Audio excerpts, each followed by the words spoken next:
Iya. Pilkada Jakarta makin bahaya. Awas. Siap-siap, lampu kuning. Makin bahaya. Kenapa bahaya? Kenaikan suara Pramdol selama ini dan sekarang menduduki urutan pertama perolehan suaranya, sementara banyak diakui adalah hasil kerja kolaborasi antara Ahoker dengan anak Abah. Endorsement Anies Baswedan sangat signifikan menaikkan dan mengangkat suara Pramdol di Jakarta sehingga mengalahkan RK. Tapi ternyata ini tidak diakui oleh si Dol, anak Betawi asli kerjaannya. Ini dia. Aduh. Ternyata si Dol tidak mengakui bahwa kemenangannya bukan karena endorsement Anies dan bukan karena Ahoker. Oh, dia. Coba kita simak dulu. Jadi bukan karena faktor Anies atau Ahok, bukan. Waduh. Ini masyarakat Jakarta. Sekarang saya minta maaf, 3 putaran pun yakin saya tetap menang. Iya. Inilah menunjukkan karakter asli kader PDIP. Ya, tinggi hati, sombong, tengil, songong. Tidak pernah mengakui kelebihan orang lain. Ya, selalu aku. Gue. Nis, lu sia-sia lu kerja lu buat apa Anies? Lu berharap nanti 2029 diusung oleh PDIP jadi capres. Jangan berharap. Mimpi lu, Nis. Anak Abah, lu ngapain aja? Mau tahu nih, lu nggak dianggap. Bukan kerja lu. Enggak, bukan. Enak aja. Kerja anak Abah enak aja. Yakin nih, sekarang bantuin Pram, berharap nanti diusung di Pilpres 2029, yakin lo. Jangankan politik 5 tahun ke depan. Politik yang besok saja sudah beda komitmennya. Kasihan anak Abah. Anak Abah lu nggak dianggap. Bukan Ahoker, bukan anak Abah. Enak aja. Awas lu, Dol. Gue ingetin aja nih. Tapi ya terserah aja sih, terserah lu aja sih. Biasanya orang yang sombong itu gampang banget untuk jatuh, Dol. Sekarang kamu seperti ini, besok putaran kedua lu langsung tiarap, Dol. Kasihan, Dol. Sombong kali kau, Dol. Apa yang memang seperti ini kader PDIP? Ya, sejenis Hasto, sejenis Deddy Sitorus, ya, yang songong-songong semua begitu. Lo kok si Dol belakangan tadinya kelihatan sopan, belakangan jadi antagonis begini, ikut-ikutan Deddy Sitorus, ikut-ikutan Hasto, gampang sekali nularnya virus seperti ini nih. Oh biar, kalau sudah seperti ini, Abah anak Abah, lu masih berbangga membantu Pramdol. Masih, ya terus kan kalau masih berbangga. Biasanya kan lu gampang sakit hati, begitu nggak diakuin hasil kerjanya, langsung baper. Ya, semua orang juga pasti akan seperti itu sih. Karena kan, gimana sih kita sudah berbuat sesuatu, kemudian nggak diakuin gitu ya. Bukan kerjanya anak Abah, bukan. Alah. Mau denger lagi? Coba ya kalau mau denger lagi ya. Jadi bukan karena faktor Anies atau Ahok, bukan. Waduh. Ini masyarakat Jakarta. Sekarang saya minta maaf, 3 putaran pun yakin saya tetap menang. Ini bukan karena Anies, bukan karena Ahok. Enggak, bukan. 3 putaran pun, jangankan 2 putaran. Gue yakin gue menang. Coba ada 3 putaran. Gue mikir kalau 3 putaran kan lu udah kalah duluan. Putaran ketiga tinggal RK doang. Terus lu mau ngapain? 3 putaran pun kita tetap menang.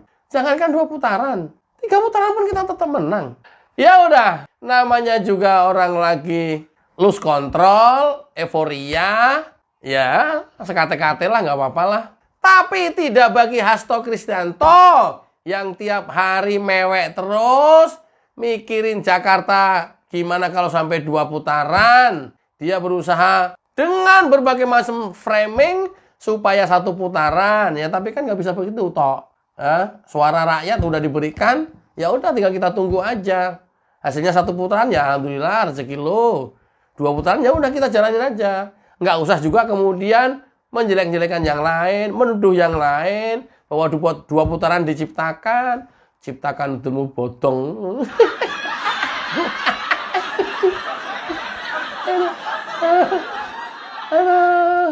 Di satu sisi Sidul mau 3 putaran, di sisi lain Hasto 2 putaran aja takut.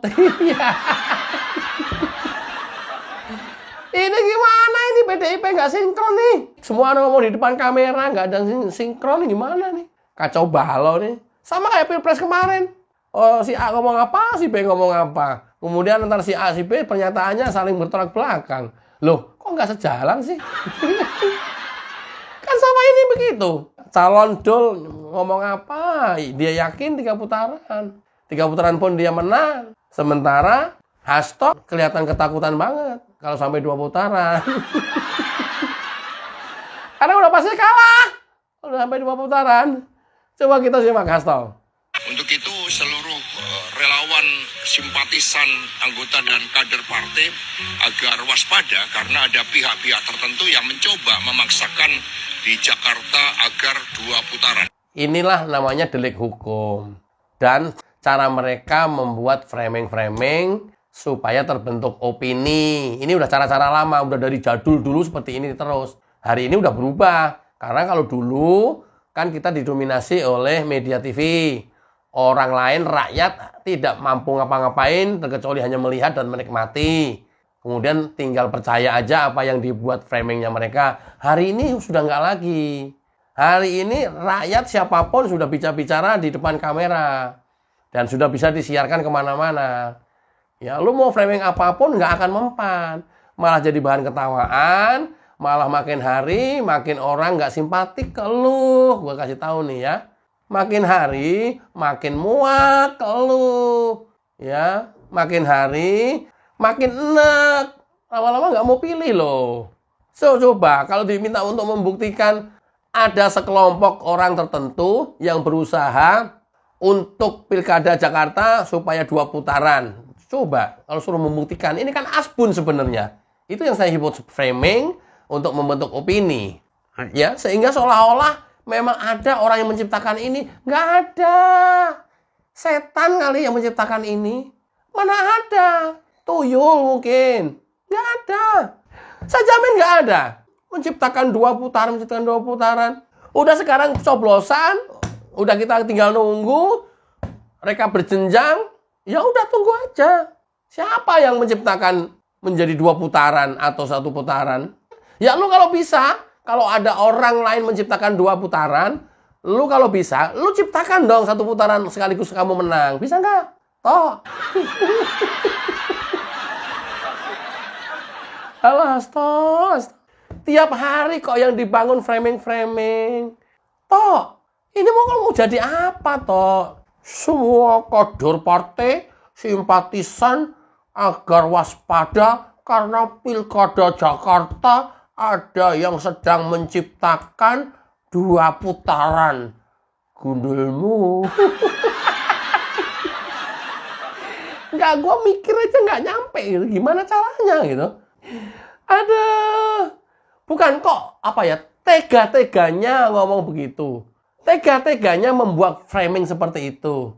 Terkecuali kalau memang kita sudah memegang bukti awal, kemudian kita membuat framing atas bukti itu, tapi buktinya tetap kita simpan.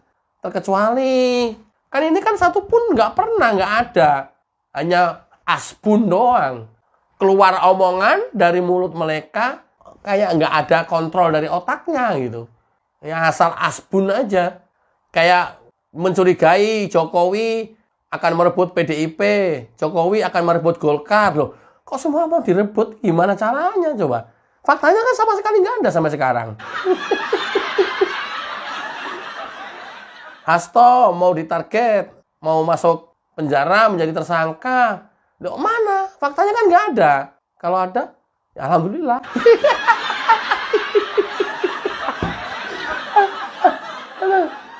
Kayak gini-gini kan merakyat kan hari-harinya kan ngikutin terus. Terus alah lu 1 tahun yang lalu lu ngomong begitu ya nggak ada faktanya. Kemudian setengah tahun yang lalu ngomong lagi nggak ada. Pilpres ngomong lagi ya nggak ada. Ya, pemilu ngomong begitu nggak ada apa-apanya. Pilkada ngomong begitu nggak ada harganya. Kentut doang. Semuanya ini kentut doang.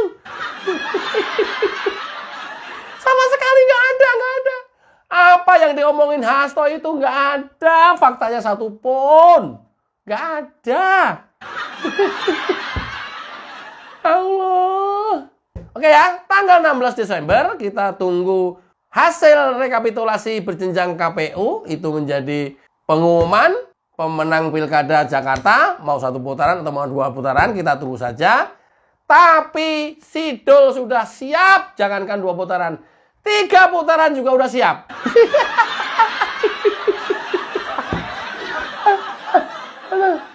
Itulah kesombongan Dol dari partai PDIP. Mudah-mudahan bermanfaat. Assalamualaikum warahmatullahi wabarakatuh. Saya